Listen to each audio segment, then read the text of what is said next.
kita memulai beratongser kita, mari kita satukan hati kita kepada doa. Terima kasih Tuhan buat kasih setiamu dalam hidup kami Bapak. Kami bersyukur kami boleh berkumpul kembali di tempat ini Tuhan, untuk memuji dan meninggikan nama Tuhan, untuk belajar bersama, untuk menguatkan bersama. Terima kasih Bapak yang baik semua karena kemurahan Tuhan, karena kebaikan Tuhan bagi kami Bapak yang baik. Sebentar lagi karena kami mulai ibadah ini, kami mohon Roh Allah, Roh Kudus yang menyertai setiap kami, jamah hati kami, jamah pikiran kami, dalam setiap puji-pujian kami boleh menyenangkan hati Tuhan Bapak yang baik. Terima kasih Bapak yang baik. Kami siap memuji dan memuliakan nama Tuhan. Dalam namamu kami bersyukur. Haleluya, haleluya. Amin. Tanda pujian kita sungguh besar setiamu dalam hidup kami. Ngomong gini, ngomong rekamannya, set aja rekaman terus ke aja. Ini kesimpulan. Sungguh besar setiamu Tuhan. Terima kasih Bapak yang baik.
di dalam hidup kami.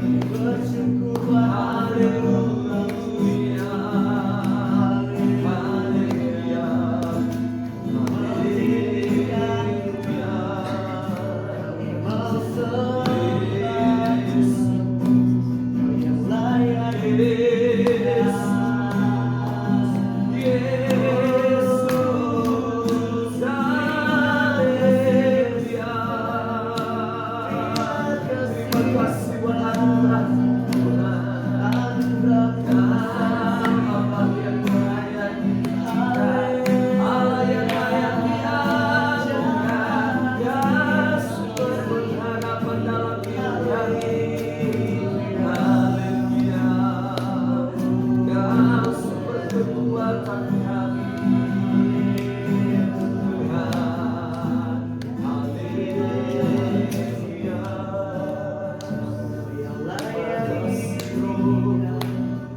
Hari ini, hari yang telah dijadikan Tuhan. Haleluya.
kebaikan Tuhan, pertolongan Tuhan dalam kehidupan kami, terutama buat putri ya.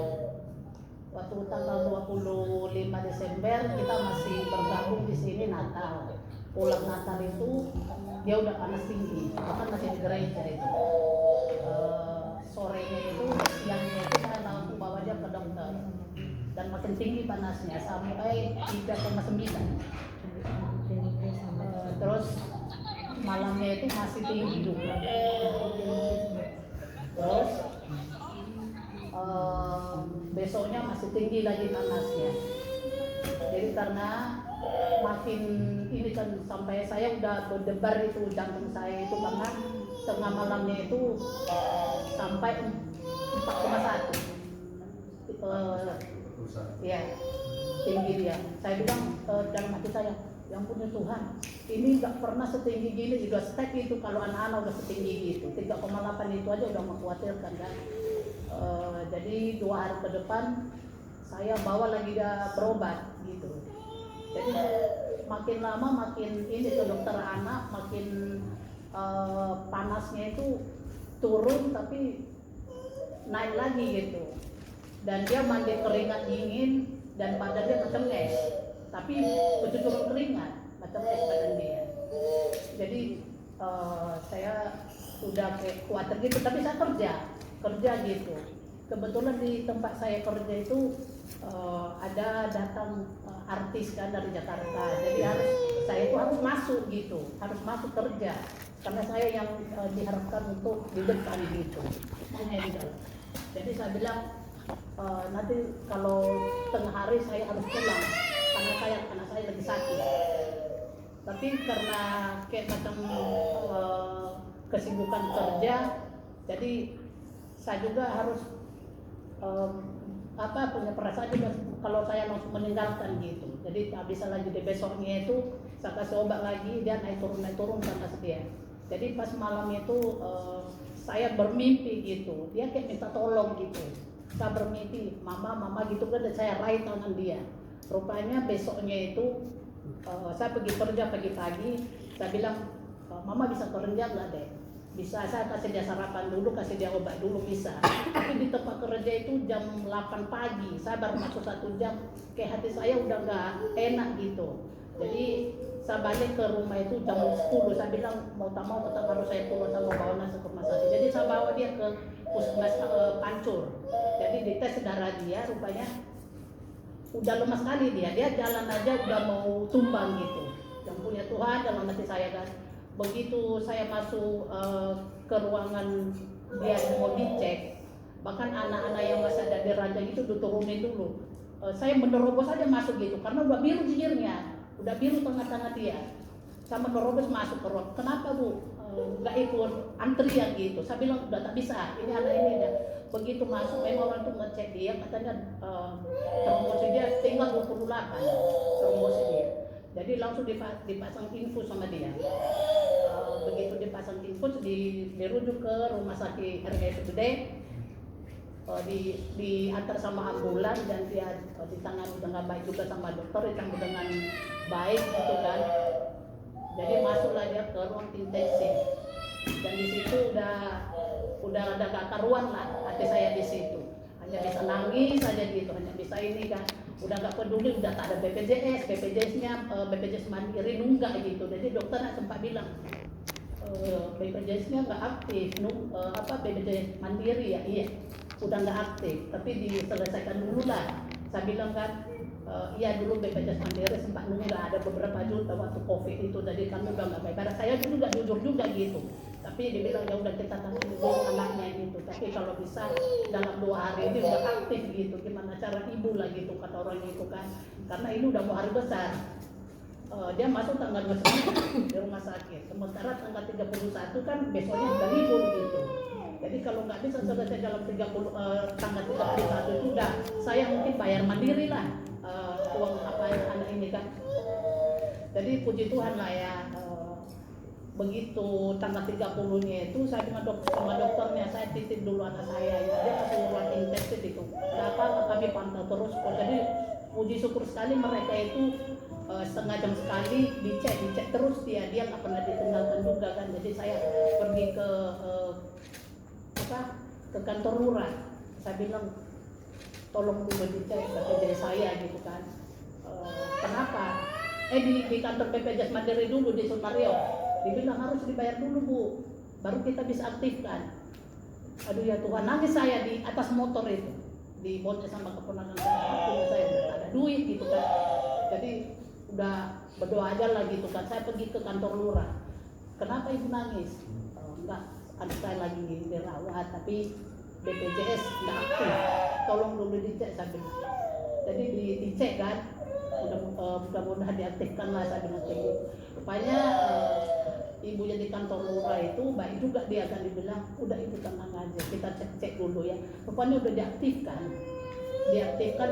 untuk BPJS pemerintah, udah dialihkan ke BPJS pemerintah, tapi katanya kalau kita mau aktifkan untuk sekali ini aja, karena ibu bilang kan untuk perawatan nginap anak gitu. Jadi disuruh saya ngambil surat di rumah sakit, jadi saya kirim ke mereka. Baik juga mereka itu, katanya nggak usah bolak-balik karena ibu lagi jaga anak. Saya tengok bengkak-bengkak mata ibu kan, fotoin aja lah suratnya, jadi kirim ke kami, jadi kami yang proses gitu. Tapi untuk selanjutnya mungkin awal bulan Februari baru kita aktifkan untuk selamanya gitu. Tapi untuk pembayaran begitu masuk ibu ke rumah sakit sampai pulang, kita aktifkan untuk sekali pemakaian gitu. Jadi ya puji Tuhan sekali lah, Tuhan itu baik. Dengan saya ngurus surat ke kantor dinas sosial sama ke dinas kesehatan, semua berjalan dengan baik gitu. Pas jam 12 siang tanggal 31 sudah selesai suratnya dan sudah aktif. Saya bawa ke rumah sakit itu aman lah gitu. Jadi yang untuk si Putri ini walaupun dibilang di rumah sakit kemarin itu dia fase kritis, tapi tergeletak kayak gitu ya, hentinya lah saya berdoa sampai saya tumpang tangan terus sampai dokter sana bilang sama perawat sana, ibu orang mana? Saya bilang saya orang Nias. Ibu Kristen ya? Iya, karena mereka itu tahu saya cuma duduk di lantai itu berdoa, tumpah tangan sama dia. Saya aja si Novi selalu berdoa gitu berdua kami. Dan puji Tuhan lah ya, banyak juga kawan-kawan yang mendoakan, terutama jemaat kita. Dan saya juga bersyukur sama Awaludin yang tidak hentinya dia selama si Putri ini di ruang intensif, dia yang selalu juga datang ke sana sampai kadang sampai jam 10 malam. Dan terima kasih juga buat jemaat yang tidak berhenti untuk mendoakan kesehatan si Putri waktu itu. Dan puji Tuhan sekali lah sampai bisa kita bergabung lagi malam ini di sini. Dan untuk saya yang hampir 1 bulan ini tidak bergereja, saya sangat sedih juga sih. Sampai kemarin itu saya nangis di tempat kerja dan saya tidak memperlihatkan itu di tempat kerja gitu. Tapi ya Tuhan, aku kantor untuk ibadah gitu. Tapi resiko buat saya karena kemarin kan hampir 1 minggu saya nggak masuk kerja. Dan balasannya lah off saya yang saya minta setiap hari Minggu itu harus saya bayar ganti hari di tempat kerja. Tapi saya bilang nggak apa-apa, yang penting waktu itu memang betul-betul saya ada waktu buat anak saya, karena mungkin saya bisa merasa bersalah lah kemarin itu karena gara-gara saya kerja karena tanggung jawab kerja kan. Jadi sampai dia ini macam tak terurus di rumah waktu itu, sampai mungkin dia tinggal 28 lagi trombosit dia, sampai itu dokter kok bisa sampai segini ya. Mungkin kalau besoknya saya bawa dia ke rumah sakit ya, kalau ya mungkin saya udah nggak tahu lah, karena waktu itu dia masuk aja udah tak bisa, udah di puskesmas Pancor aja bibirnya udah biru, udah hitam, ininya aja udah menghitam semua. Sampai saya menerobos masuk aja saya udah nggak peduli di ruang dokternya. Saya bilang tolong dulu cek, tapi benar-benar mereka tahu. Begitu dia masuk dicek langsung dipasangin sama dia. Dan itu aja. Terima kasih semuanya yang telah mendoakan Putri yang kemarin itu waktu masuk rumah sakit.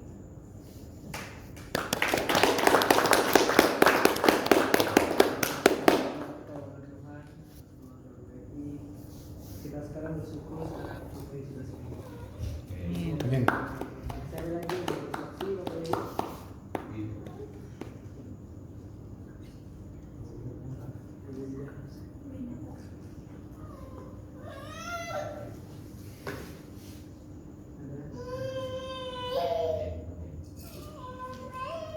Jika tidak ada lagi yang mau bersaksi, kita akan masuk dalam kembali pemerintahan.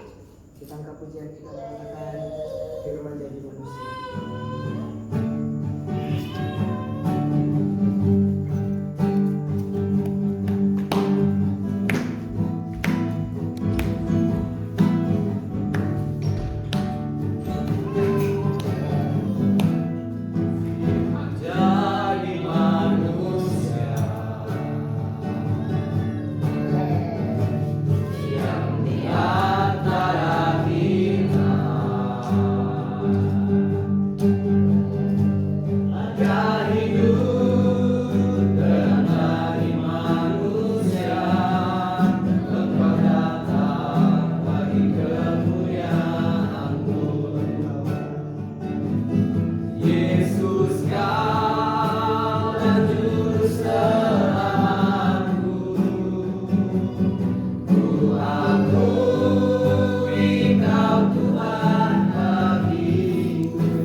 mengucap syukur buat kebaikan Tuhan dalam hidup kami.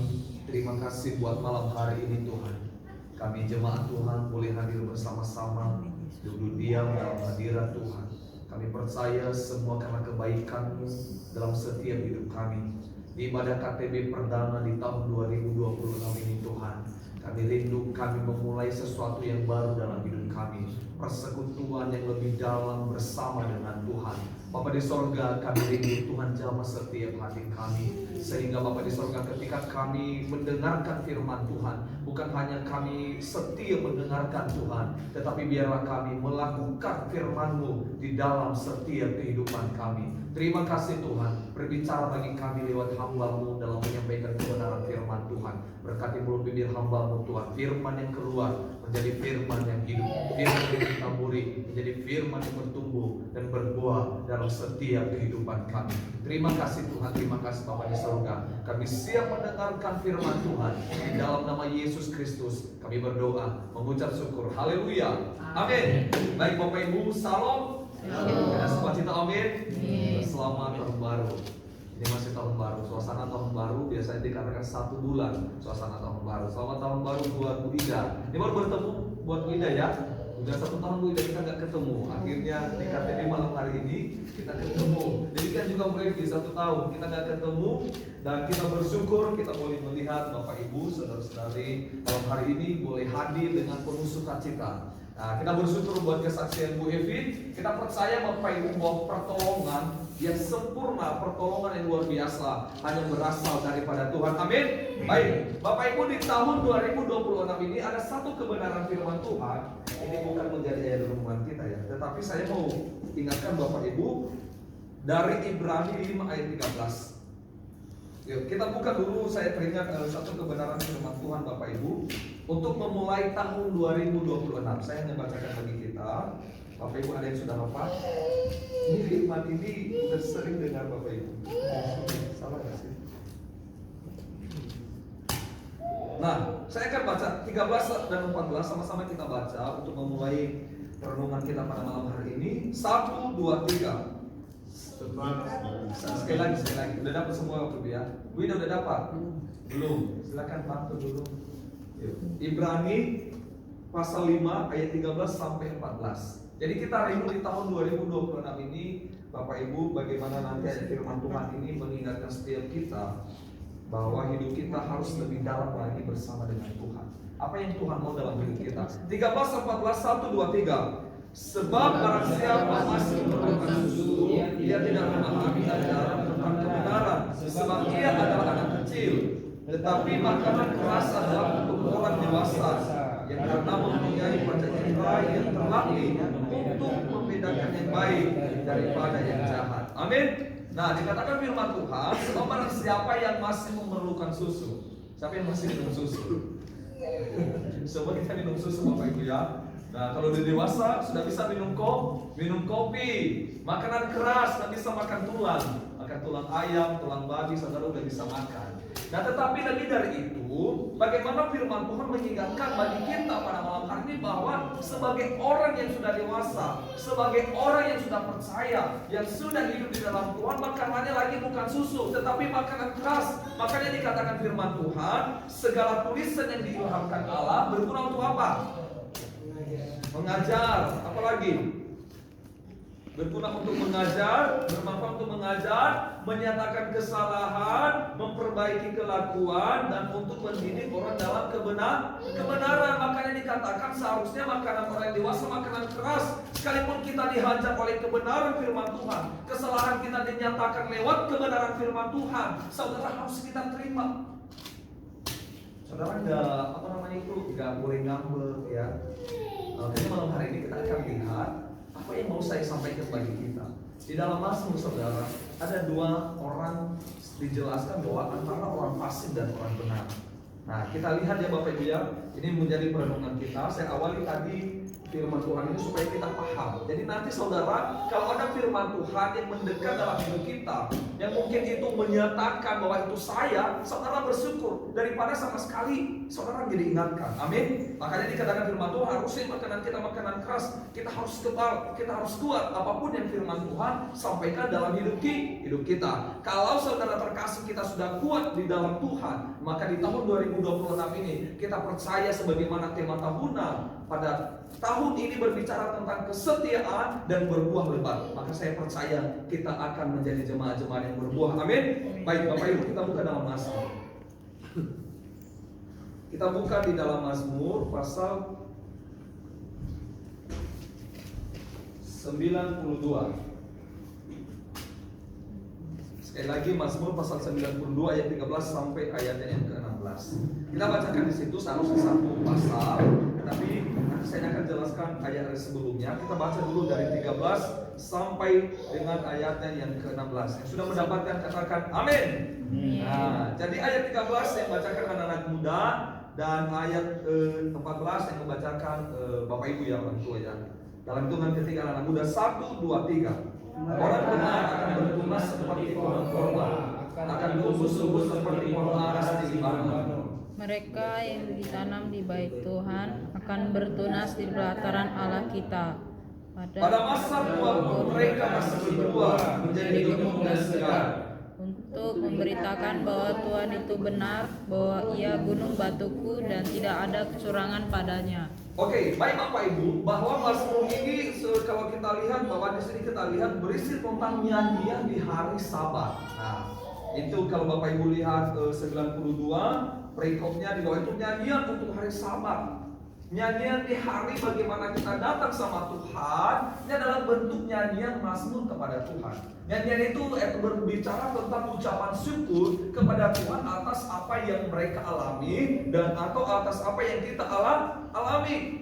Nah, di sini kita lihat bahwa Mazmur berbicara tentang perbedaan antara orang fasik dan orang benar. Tetapi menariknya dalam Mazmur ini dikatakan orang fasik diberkati Tuhan, Bapak Ibu.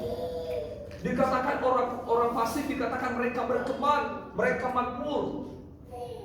Kenapa bangsa Israel berkata waktu itu mereka melihat bahwa ini menjadi satu tekanan bagi orang Israel. Ketika mereka melihat kenapa sih orang fasik, kenapa justru mereka diberkati Tuhan gitu. Tetapi saudara lihat dalam Mazmur ini 92 ayat 7 dikatakan 8. Apabila orang-orang fasik bertunas seperti tumbuh-tumbuhan, Bapak Ibu ya, dan orang-orang yang melakukan kejahatan berkembang, ialah supaya mereka dipunahkan untuk selama-lamanya. Orang fasik kelihatan mereka diberkati Tuhan, mereka berkembang. Makanya pemazmur dikatakan di situ saudara terkasih bahwa ketika ada orang-orang melakukan kejahatan tetapi mereka berkembang, ketika ada orang fasik yang hidupnya tidak ada di dalam Tuhan tetapi mereka diberkati Tuhan, usaha mereka lancar Bapak Ibu. Tetapi di sini yang menarik bahwa dikatakan pemazmur bahwa hanyalah itu sementara. Tetapi orang benar dikatakan tadi, mereka akan berbuah di masa tua mereka pun saudara terkasih. Mereka segar dan mereka teguh. Ini perbedaan antara orang fasik dan orang benar. Siapa orang fasik? Kita akan melihat siapa saja orang fasik saudara terkasih. Orang fasik Bapak Ibu terkasih, kalau kita lihat ya satu-satu. Nah, orang fasik adalah mereka yang menolak Tuhan, itu pertama. Yo, ada nggak dalam di antara kita yang menolak Tuhan? Orang fasik adalah tidak hidup menurut firman Tuhan. Nah, Bapak Ibu, orang fasik memiliki hati yang keras, menyukai kejahatan. Bahkan dikatakan meskipun mereka tahu kebenaran, tetapi mereka tidak mau taat kepada Tuhan. Itu orang fasik. Kita buka di dalam, coba Novi, satu-satu kita buka dulu di dalam Mazmur 36 ayat 4. Mazmur 36 ayat 4. Mazmur 36 ayat 4 begitu Tuhan berkata dari mulutnya ialah kejahatan dan tipu daya. Nah, ucapan mereka, sumber ucapan mereka dikatakan selalu berbicara tentang kejahatan, tipu daya, kebohongan. Itu adalah orang fasik Bapak Ibu. Makanya tadi dari awal saya katakan dalam firman Tuhan sebelum masuk dalam firman ini, bahwa segala tulisan yang diilhamkan Allah bermanfaat untuk apa? Menyatakan kesalahan. Kemudian dikatakan firman Tuhan, makanan kita bukan lagi seperti susu yang dibutuhkan bayi, tetapi makanan keras kita ditampar oleh kebenaran firman Tuhan, kita terima dan harusnya kita berubah. Makanya dikatakan tadi bahwa orang fasik, dikatakan ucapan mereka bukan kebenaran saudara, bukan kebenaran lagi yang keluar. Kemudian dikatakan bahwa selalu memikirkan kejahatan. Itu orang fasik. Makanya orang Israel pada saat itu mereka kaget, mereka heran, kenapa sih orang fasik diberkati Tuhan? Kenapa sih mereka bisa bertunas? Kenapa sih mereka bisa berkembang? Tetapi kadangkala hidup orang benar, kalau bisa dibilang hancur dulu, hancur sehancur-hancurnya, baru bisa Tuhan angkat. Makanya kita diibaratkan seperti pohon korma, saudara. Saudara tahu rahasia dalam pohon korma? Hidup orang benar kenapa diibaratkan seperti itu? Tetapi orang fasik jalannya lurus saja. Tetapi ingat, dikatakan firman Tuhan, mereka tidak bertahan. Tetapi dikatakan itu hidup mereka akan binasa sampai selama-lamanya. Kalau kita suka dengan kejahatan, saudara, kita adalah termasuk di dalam kumpulan orang fasik. Nah, saya akan bacakan, orang benar akan bertunas seperti pohon korma, akan tumbuh subur seperti pohon aras di Libanon. Saudara terkasih dalam nama Tuhan Yesus Kristus, dalam firman Tuhan ini kita digambarkan bahwa orang benar. Ingat, pertama adalah saya bilang begini saudara terkasih, kesetiaan dan berbuah lebat. Yang pertama adalah kesetiaan membuat kita bertumbuh kuat di ayatnya yang ke-13. Nah, di sini kita lihat bahwa Mazmur 92 ini kalau kita lihat menunjukkan bahwa berbuah lebat saudara bukan berbicara tentang di mana tempatnya dia ditanam. Berbuah lebat adalah bukan berbicara masalah kondisi dalam konteks pemazmur. Tetapi dikatakan di situ di mana seseorang ditanam, di mana ia setia dan bertahan di sana. Ingat, setia dan bertahan dan seberapa dekat dia dengan Tuhan. Yang pertama, orang benar akan bertunas seperti pohon kurma. Pertama-tama di sini kita lihat adalah bahwa orang benar itu bertunas. Kalau bertunas saudara terkasih, ini berbicara tentang sebuah adanya kehidupan. Karena dari tunas itu akan tumbuh pohon besar. Dan dari pohon itu akan menghasilkan buah yang manis.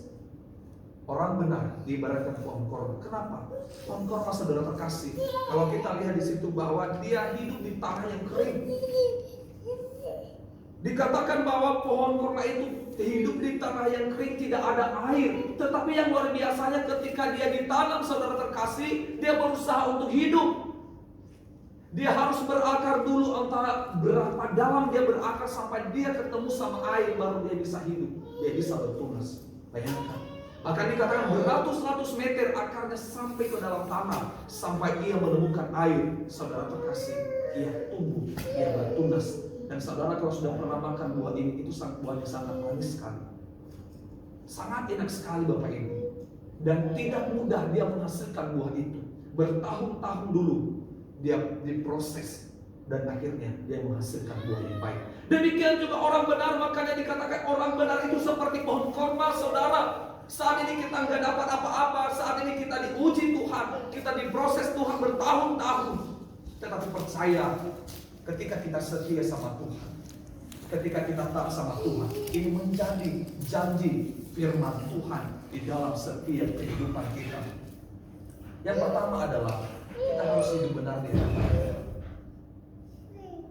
Pertama adalah kita harus hidup benar di hadapan Tuhan.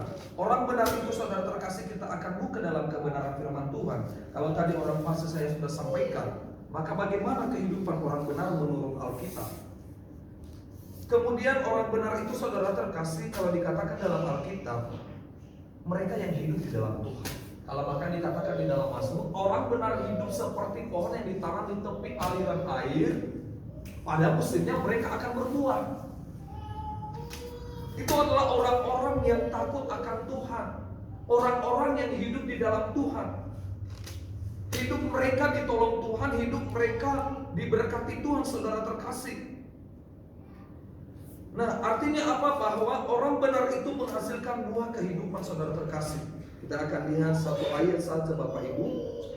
Bagaimana orang benar itu? Dalam Amsal 14 ayat 2 Haris.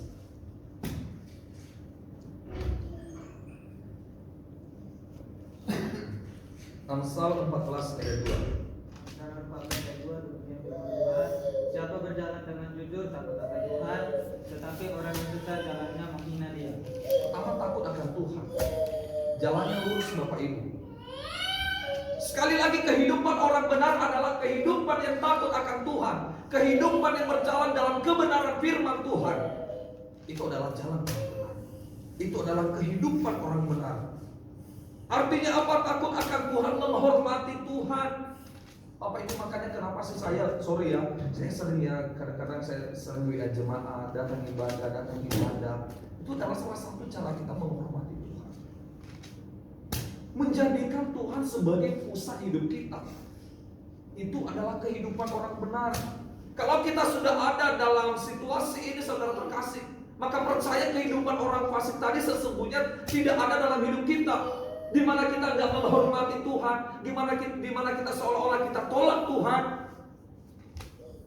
Tetapi dikatakan bahwa ketika jalan kita lurus, ketika hidup kita benar, ketika hidup kita takut akan Tuhan, maka dipastikan saudara terkasih, kita termasuk dalam golongan orang benar dalam konteks pemazmur malam hari ini. Kemudian menjauhi kejahatan. Hah? Orang Malaysia. Suruh pulang dulu ya, saudara. Kita mereka mau ikut ibadah, saudara ikut ibadah dulu. Sorry. Kedua adalah menjauhi kejahatan. Dalam Amsal 3 ayat 7, Sonia bacakan. Bacakan. Berapa Riz?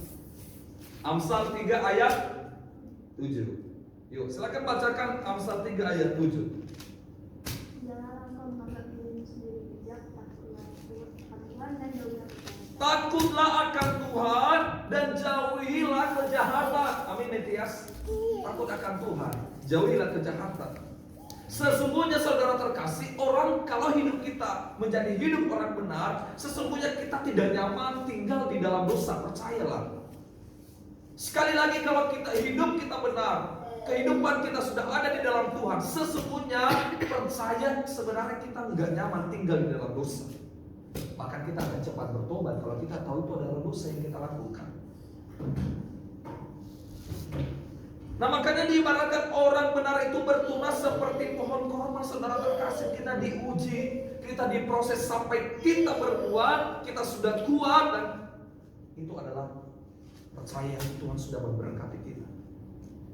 Makanya tadi di pertama orang fasik tadi, kenapa dibahas orang fasik dalam ayat sebelumnya? Itu adalah satu gambaran bagi kita bahwa ada perbedaan antara orang fasik dengan orang benar, antara orang yang hidup di dalam Tuhan dengan orang yang tidak hidup dalam Tuhan, antara orang yang mengutamakan Tuhan dengan orang yang tidak mengutamakan Tuhan. Sering sekali kita janji sama Tuhan, Tuhan saya mau tinggalkan ini. Tapi kadang-kala saudara terkasih, keinginan daging kita lebih kuat daripada hidup benar di hadapan Tuhan. Itu menjadi sebuah masalah bagi kita orang Kristen. Dan saudara ingat bahwa yang Tuhan mau adalah Tuhan mau bahwa apa yang kita katakan kita lakukan di hadapan Tuhan, saudara terkasih. Nah, kemudian yang kedua dikatakan di sini, mereka yang ditanam di bait Tuhan, saudara terkasih. Kalau pertama tadi hidup benar, dan kedua kita harus ditanam di bait Tuhan. Itu yang kedua. Hidup kita sebagai orang percaya yang kedua adalah harus ditanam di tempat yang tepat. Amin. Ditanam di tempat yang baik, Bapak Ibu. Di manakah tempat yang baik? Dikatakan firman Tuhan, yaitu di bait Tuhan. Kalau kita tanam cabai, kita cari tanah-tanah yang bagus ya, karena mereka harus hidup di sana. Kalau kita juga manusia, ini manusia ya, manusia orang percaya, sesungguhnya tempat kita terbaik untuk ditanam adalah di bait Tuhan. Amin. Kita harus ditanam di bait Tuhan, saudara terkasih. Saya coba cari tadi bahwa dalam bahasa Ibrani ditanam itu, saudara terkasih, satal. Satal. Tahu artinya apa, Bapak Ibu? Artinya ditempatkan dengan tujuan, kemudian diikat, kemudian diposisikan. Artinya apa? Bahwa sesuatu bukan sekedar ditaruh, saudara terkasih. Makanya dikatakan ditempatkan dengan tujuan. Artinya apa? Tuhan mau kita hidup, kita ditanam dalam rumah Tuhan. Ada tujuan Tuhan dalam hidup kita. Supaya apa? Bukan hanya supaya diberkati, tapi supaya kita dekat dengan Tuhan. Itu yang Tuhan mau sejak awal penciptaan, saudara terkasih. Tuhan mau kita dekat dengan Dia, Tuhan mau kita muliakan Dia. Kalau saudara diberkati, itu bonus daripada Tuhan. Jadi saudara jangan terlena dalam ajaran berkat, karena semua itu akan diberkati ketika kita sudah memuliakan Tuhan. Semuanya itu akan diberkati. Seperti saya bilang tadi, itu hanya menjadi bonus bagi saya dan saudara kalau saudara diberkati Tuhan. Kenapa kita sudah hidup di dalam Tuhan. Dan sekali lagi artinya ditanam itu ditempatkan dengan tujuan, kemudian diikat. Kenapa harus diikat? Harus diikat di dalam Tuhan, saudara terkasih. Saya dan saudara harus diikat di dalam Tuhan supaya saudara nggak jauh dari Tuhan. Supaya saya dan saudara nggak cepat bosan beribadah kepada Tuhan. Supaya saya dan saudara rajin berdoa, rajin baca firman. Makanya dikatakan harus diikat dulu. Makanya dalam bahasa Ibrani-nya tadi, ditanam itu satal artinya diikat. Bukan hanya sekedar ditambahkan, ditanam di sana, kalau berbuah oke silakan. Kalau tidak berbuah ya nggak apa-apa, tidak. Lebih dari itu, yang Tuhan mau kita diikat dalam hadirat Tuhan, kita diikat dalam rumah Tuhan. Orang yang sudah diikat di rumah Tuhan adalah mereka yang mengutamakan Tuhan di dalam hidupnya. Itu orang yang sudah diikat. Jadi penting sekali kita memahami bagaimana maksud Tuhan dalam hidup kita. Jangan hanya Tuhan, masa sih Tuhan nggak tahu apa maksud saya Tuhan? Saya maunya seperti ini loh Tuhan. Saya maunya kalau bisa Tuhan minggu depan saya udah bisa buat ini. Kalau bisa Tuhan, saya apa yang saya buat hari ini akan terjadi gitu. Kalau bisa Tuhan, janganlah Tuhan saya sakit-sakit terus. Itu maunya kita sama Tuhan. Tapi kadang-kala kita nggak tahu maksud Tuhan dalam hidup kita. Ketika Tuhan berbicara bagi kita malam hari ini, saya dan saudara harus ditanam, artinya diikat selama-lamanya di dalam Tuhan. Supaya apa? Kenapa diikat? Supaya saya dan saudara nggak lepas dari hadirat Tuhan. Itu yang Tuhan mau. Kalau saudara beli anak anjing, baru dibeli, saudara pasti ikat supaya dia nggak lari. Supaya dia nggak lari, saudara. Itu yang Tuhan mau. Jangan kita hanya diikat di dalam dosa. Sekali lagi, jangan hidup kita hanya diikat di dalam dosa dan setelah itu kita hidup di dalam dosa itu. Tetapi lebih dari itu, mereka yang ditanam di bait Tuhan akan bertunas. Sekali lagi, bertunas berbicara tentang sebuah kehidupan. Sekali lagi, bertunas berbicara tentang kehidupan. Kalau tumbuhan itu bertunas, maka dipastikan dia akan hidup, dia akan bertumbuh. Ketika dia sudah bertumbuh, maka dia akan menghasilkan buah yang baik. Saya katakan amin Bapak Ibu. Nah kemudian dikatakan saudara terkasih firman Tuhan bahwa pada masa tua pun mereka masih berbuah. Sebelum masuk di situ saudara terkasih, kalau dikatakan tadi firman Tuhan ditanam di bait Tuhan. Nah, begini Bapak Ibu terkasih, kalau kita ditanam artinya apa? Kalau Bapak Ibu seorang petani ya, suka bertani ya, ini ada mesin-mesin. Kalau saudara sering sekali, misalnya nih, kita cabut itu tanaman, sering sekali kita cabut itu tanaman, pasti dia akan berakar dengan baik dan dia tidak bertumbuh dengan baik. Demikian juga hidup kita sebagai orang percaya. Ketika kita hari ini, udahlah saya mau dekat sama Tuhan, ataunya besoknya gak dekat lagi sama Tuhan. Kita ibaratnya seperti pohon cabai misalkan, yang sering dicabut, dia tidak bertumbuh, dia tidak hidup, dan dia tidak berbuah. Ke gereja nggak cukup sekali, ibadah nggak cukup sekali Bapak Ibu. Tetapi yang Tuhan mau adalah kita mau hidup terus di dalam ibadah itu. Gereja bukan tempat persinggahan, berkali-kali saya katakan. Gereja bukan tempat persinggahan, tetapi tempat kita untuk bertemu dengan Tuhan. Nah artinya apa? Saudara tetap setia, baik dalam pelayanan, baik di dalam doa kita, baik di dalam bergereja saudara terkasih. Karena kenapa? Orang yang sudah ditanam, dia seperti pohon yang ditanam di tepi aliran air, seperti yang saya katakan tadi. Pertama-tama kita harus ditanam dulu, gak bisa langsung berbuah. Tak bisa Bapak Ibu. Akarnya dulu harus kuat, seperti pohon korma tadi. Dia harus ketemu dulu sama air, baru dia bertunas dan dia bertumbuh saudara.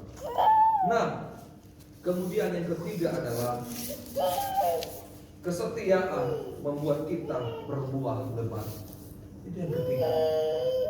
Kesetiaan itu membuat kita berbuah lebat. Bagaimana kita bisa berbuah lebat kalau hidup kita nggak hidup di dalam Tuhan? Bagaimana kita bisa berbuah lebat kalau kita nggak ditanam di tempat yang terbaik? Ini luar biasanya Tuhan, istimewanya manusia. Kita berbeda dengan yang lain, ciptaan lain. Kalau ciptaan lain mereka ditanam, cari dulu tanah-tanah di situ. Tapi saudara bersyukur, kita ditanam di dalam gedung, sebuah gedung yang bagus, yang indah. Ada AC-nya lagi Bapak Ibu. Jadi kita bersyukur sama Tuhan. Kita bersyukur sama Tuhan karena kita ditanam di tempat yang tepat, saudara terkasih. Nah, kemudian adalah dikatakan kesetiaan membuat kita berbuah lebat. Ayat 15 saya bacakan bagi kita. Pada masa tua pun mereka masih berbuah menjadi gemuk dan segar. Saudara terkasih, pada masa tua kita masih berbuah artinya kekuatan yang terbaik adalah berasal daripada Tuhan. Itu saudara terkasih. Maka ingat, hal terpenting saudara terkasih dikatakan tadi, saya dan saudara harus hidup benar. Tadi saya sudah sampaikan bagaimana sih hidup benar itu. Banyak sekali hidup benar saudara, tidak perlu saya uraikan lagi. Kita sudah tahu, percaya. Kalau saya tanya sama si Haris, hidup benar itu pasti dia tahu. Tetapi masalahnya sekarang, bagaimana kita melakukan kehidupan yang benar di hadapan Tuhan. Bagaimana kita melakukan hidup yang benar di hadapan Tuhan, sehingga nanti poin terakhir tadi, kita bisa berbuah. Yes, kita bisa berbuah, Bapak Ibu terkasih. Nah, kemudian saudara terkasih, seperti yang saya katakan tadi bahwa ayat 15 ini merupakan salah satu keistimewaan daripada manusia, ciptaan Tuhan yang paling mulia. Kita ini ciptaan Tuhan yang paling mulia, ciptaan Tuhan yang paling baik, terbaik dari segala ciptaan yang lain, Bapak Ibu terkasih. Jadi saudara, semua kita ini kalau ciptaan Tuhan, maka sesungguhnya hidup kita menjadi apa? Apa sedia? Apa sedia? Amin. Nah, amin. Kata suami amin, kita harus amin. Hidup kita harus sesungguhnya hidup kita saudara terkasih kalau ciptaan yang paling terbaik. Berarti kita harus merasa, oh, saya ini beda dengan ciptaan lain. Maka apa yang harus kita lakukan? Kita tahu yang benar harus kita lakukan. Kita tahu yang jahat harus kita buang, betul. Harus jangan kita lakukan. Saudara terkasih, dikatakan keistimewaan hidup orang benar yang setia, yang terus melekat kepada Tuhan. Ini saudara terkasih, orang percaya harus melekat sama Tuhan. Kita harus melekat kepada Tuhan. Karena kenapa? Pemazmur menegaskan bahwa berbuah itu berbicara tentang kesetiaan. Seorang petani, saudara, ada musimnya petani ya.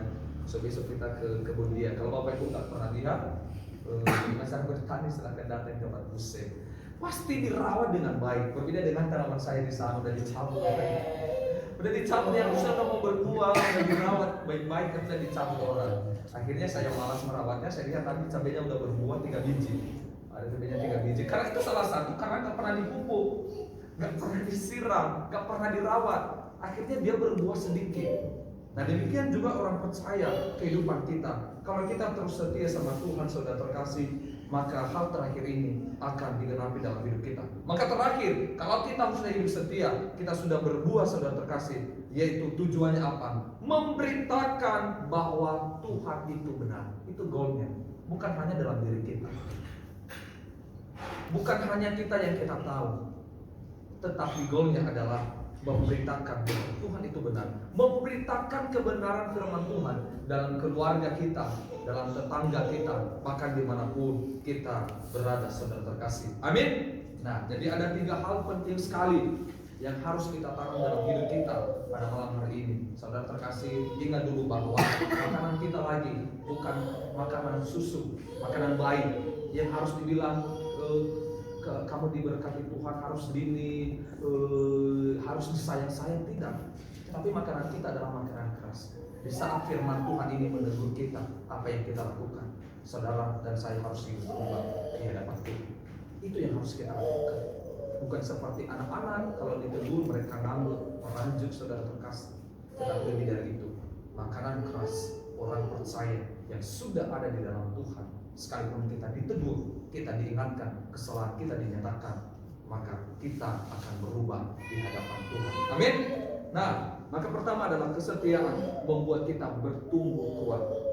Yang kedua, kesetiaan berarti ditanam bukan sekedar singgah ya, bukan sekedar singgah, tapi ditanam. Karena kapalnya sekedar singgah, itu dia pergi lagi, dia menjauh lagi.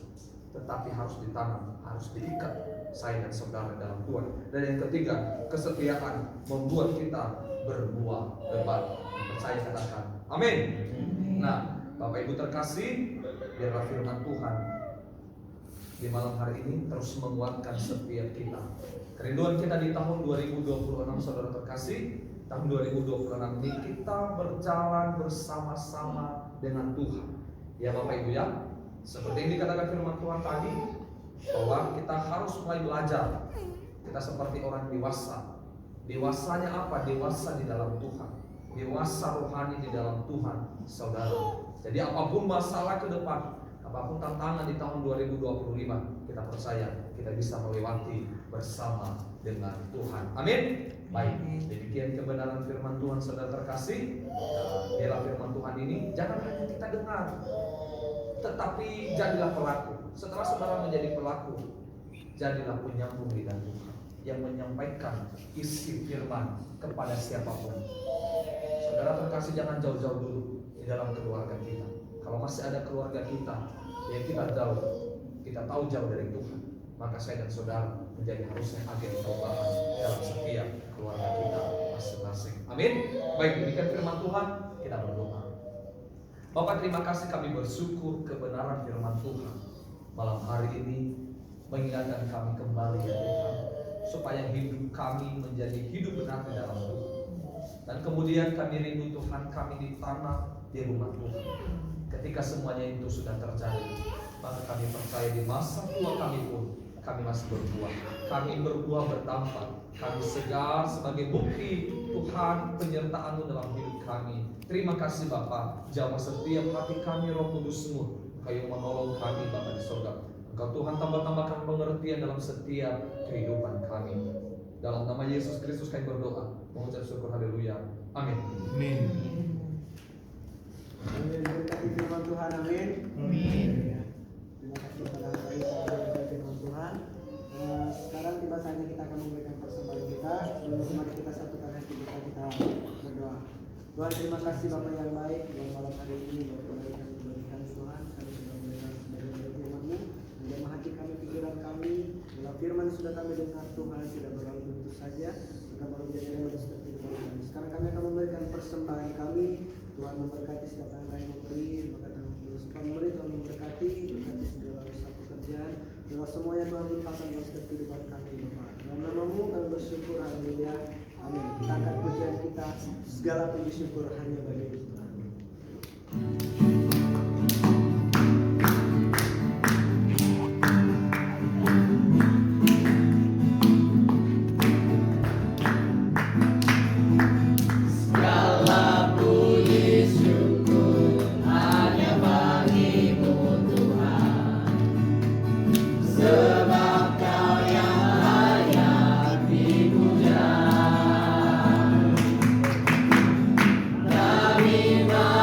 Soul.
Ya Bapak Ibu, sebelum kita mengakhiri ibadah kita di malam hari ini, ada beberapa pengumuman. Yang pertama, ini adalah ibadah perdana KTB kita di tahun 2026. Tepuk tangan dulu Bapak Ibu.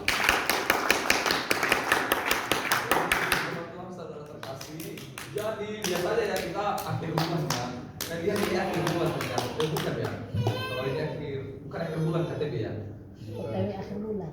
Nah, udah mulai akhir bulan. Nah, jadi seperti biasa nanti saudara terkasih, kembali seperti dari awal, KTB ini akan dibagi ke dalam 3 kelompok. Jadi mari hubungi anggota KTB saudara masing-masing, dan seperti biasanya nanti di akhir bulan lagi nanti kita akan bersama-sama kembali beribadah KTB gabungan di tempat ini.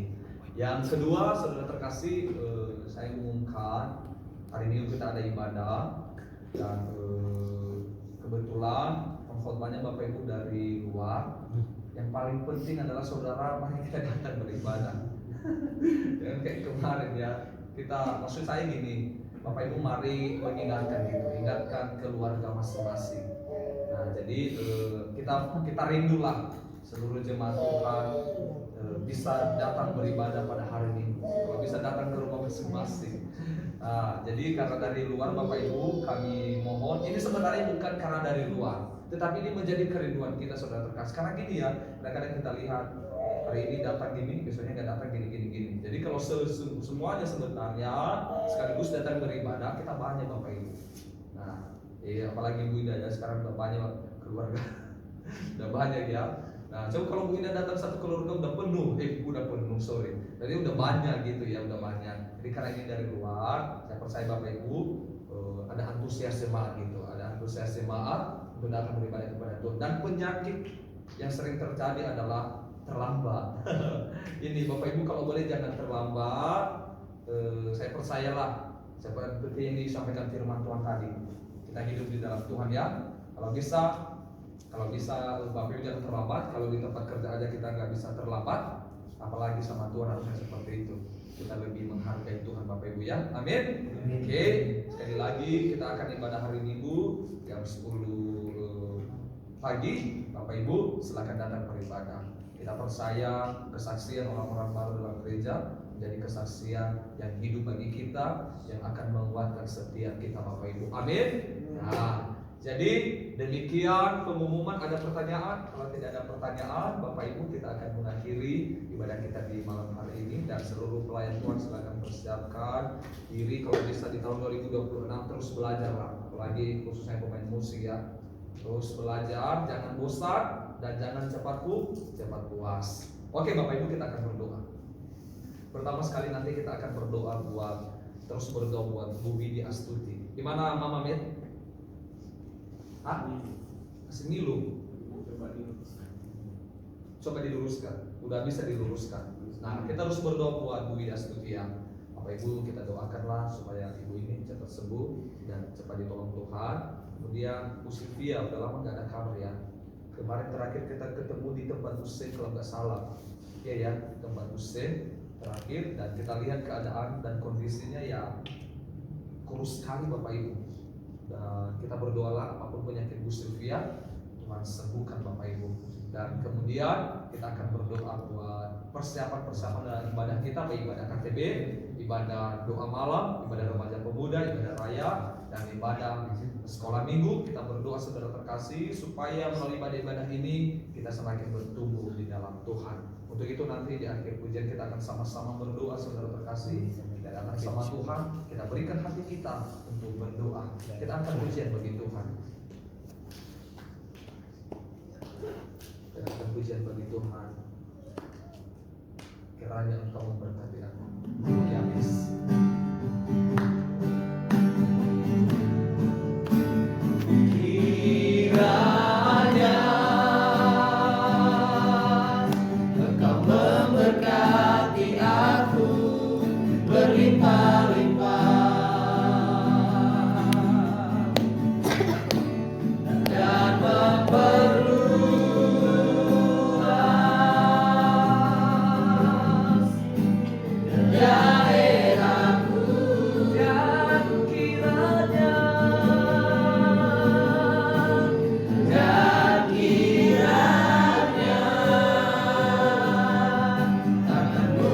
menyertai aku dan melindungi aku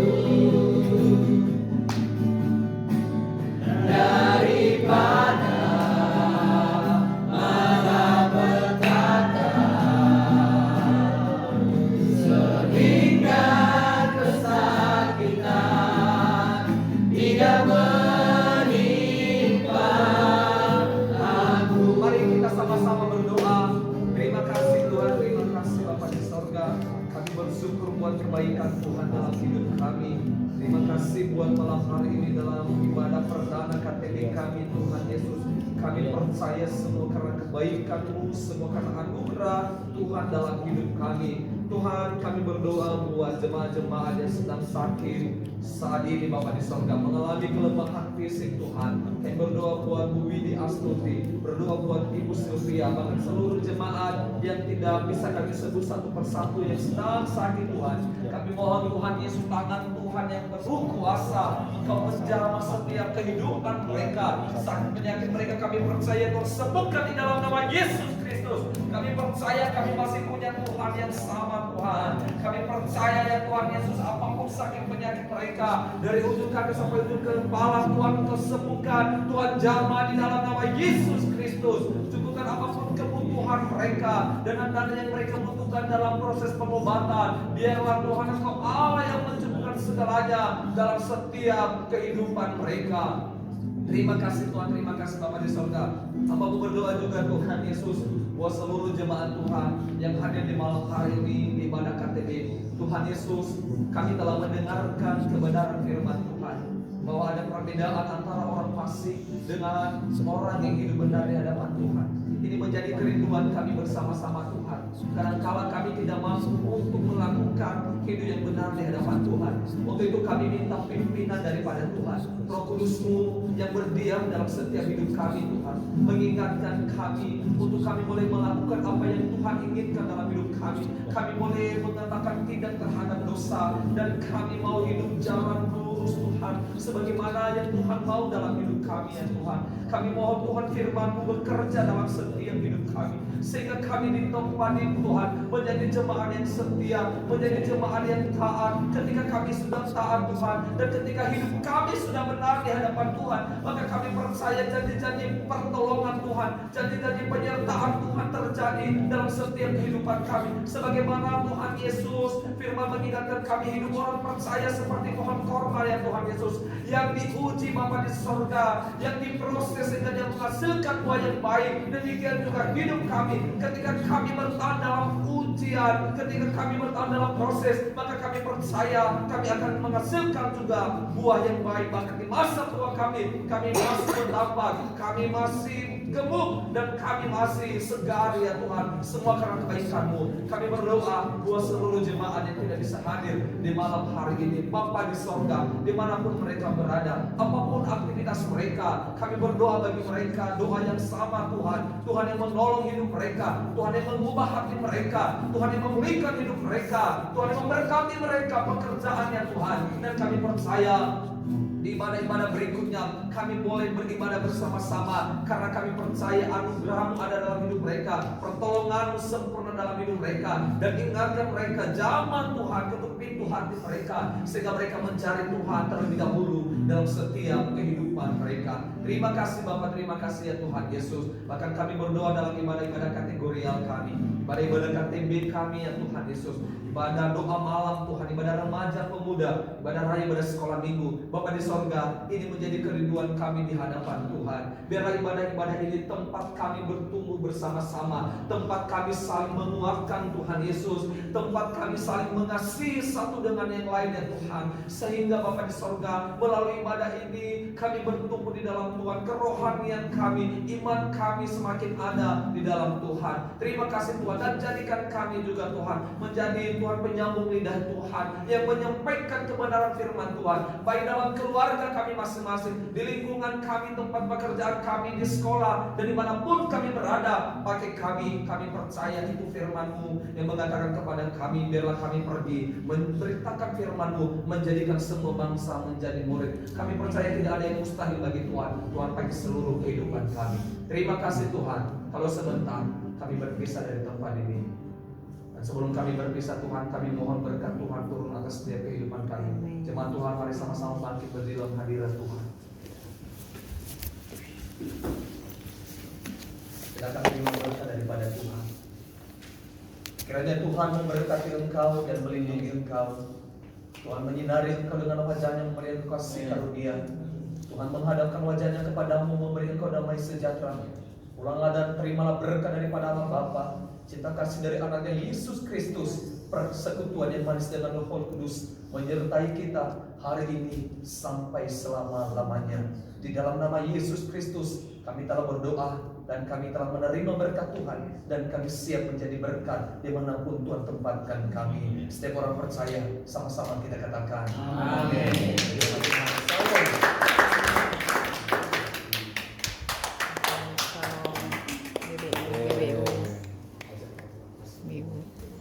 Ya gitu. Iya.